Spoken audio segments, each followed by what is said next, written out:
ఈ రోజుకి కూడా ఈ 4 నెలల చంద్రబాబు నాయుడు గారి పాలన, ఆయన ఆడిన అబద్ధాలు, ఆ అబద్ధాల ద్వారా అది మోసం అని చెప్పి తెలిసిన పరిస్థితి, ఆ మోసంలో నుంచి ప్రజల్లో పుడతా ఉన్న కోపం, ఈ కోపం, ఈ అబద్ధాలు, ఈ మోసం, ఈ కోపంలో నుంచి వస్తూ ఉన్న పరిస్థితుల మధ్య ఈరోజు ఇప్పటికీ కూడా ప్రతి ఇంట్లో కూడా చర్చ జరుగుతూ ఉన్న అంశం ఒకటి, జగన్ మంచే చేశాడు, జగన్ మాకెప్పుడు చెడు చేయలేదు అనే మాట.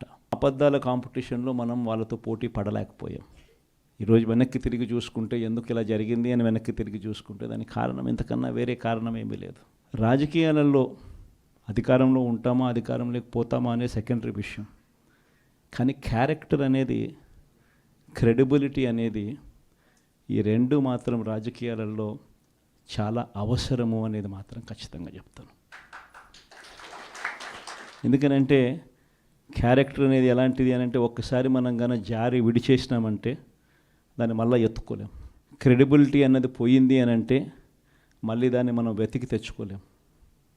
ఒక్కసారి కనుక వదిలేసినాము అని అంటే ప్రజల్లో మనం లోకుపోతాం, ప్రజల్లో మనకున్న గౌరవం పోతుంది, ప్రజల్లో చులకన అవుతాం.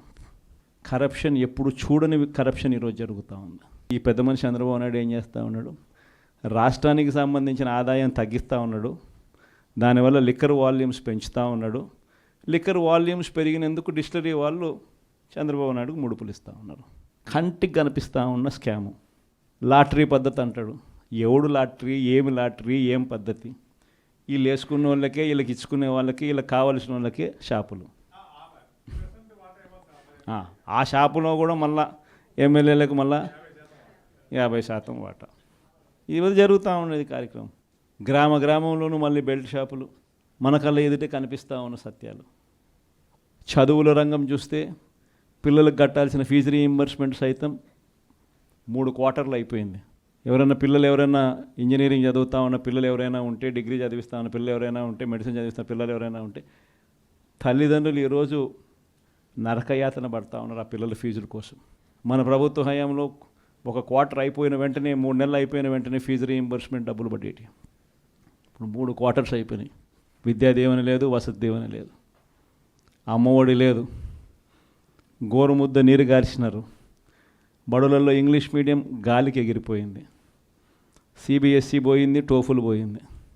వైద్య రంగం చూసుకుంటే కడతా ఉన్న 17 మెడికల్ కాలేజీలు, గవర్నమెంట్ రంగంలో కడతా ఉన్న 17 మెడికల్ కాలేజీలను కట్టాల్సింది పోయి, ఆ 17 మెడికల్ కాలేజీలు 5 మెడికల్ కాలేజీలు మనం ఉన్నప్పుడే ప్రారంభం కూడా అయిపోయాయి.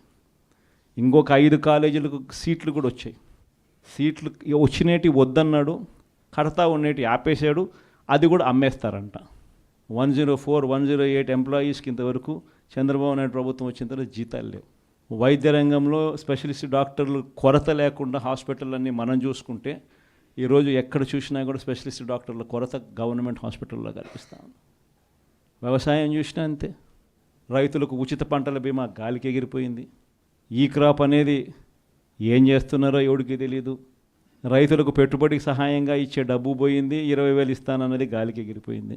ఇంతకుముందు దళారీ వ్యవస్థ లేకుండా ఆర్బీకేల ద్వారా ఈ క్రాప్ చేసి రైతుకు పూర్తిగా మద్దతు ధర వచ్చేట్టుగా చర్యలు తీసుకుంటూ కొనుగోలు చేసే కార్యక్రమం మనం చేస్తే ఈరోజు ధాన్యం కొనుగోలు చేయాలనంటే ఎంఎస్పి కూడా సరిగ్గా ఇవ్వని పరిస్థితి మళ్ళీ కనిపిస్తూ ఉంది. ఆర్బీకే కేంద్రాలు గాలికి ఎగిరిపోయాయి. వ్యవసాయం పరిస్థితి చూస్తే ఇది మంచి అనేది ఎప్పటికైనా కూడా గెలుస్తుంది.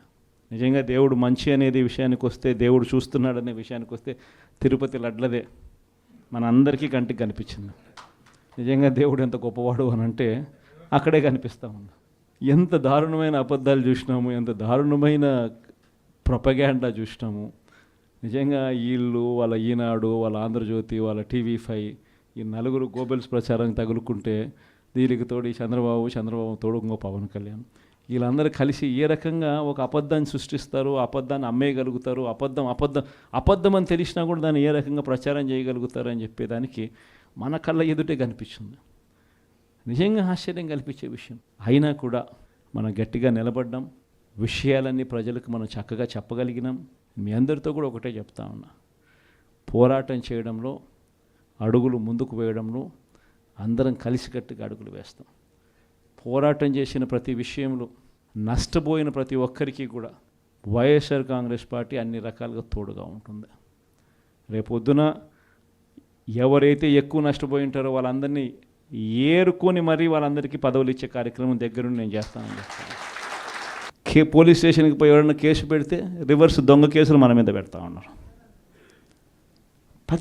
ప్రతి వ్యవస్థ కూడా ఇదే మాదిరిగా దిగజారిపోయిన పరిస్థితి కేవలం ఈ 4 నెలల కాలంలోనే కనిపిస్తూ ఉన్నాం. ప్రజల తరపున మనం ఉద్యమించాలా, ప్రజల కష్టాల్లో మనం భాగస్వాములం కావాలా. కాబట్టి మీ అందరికీ నేను ఒకటే చెప్తాను, ధైర్యంగా ఉండండి, అందరం కలిసికట్టుగా పోరాడదాం, అందరం కలిసికట్టుగా ఉద్యమిస్తాం.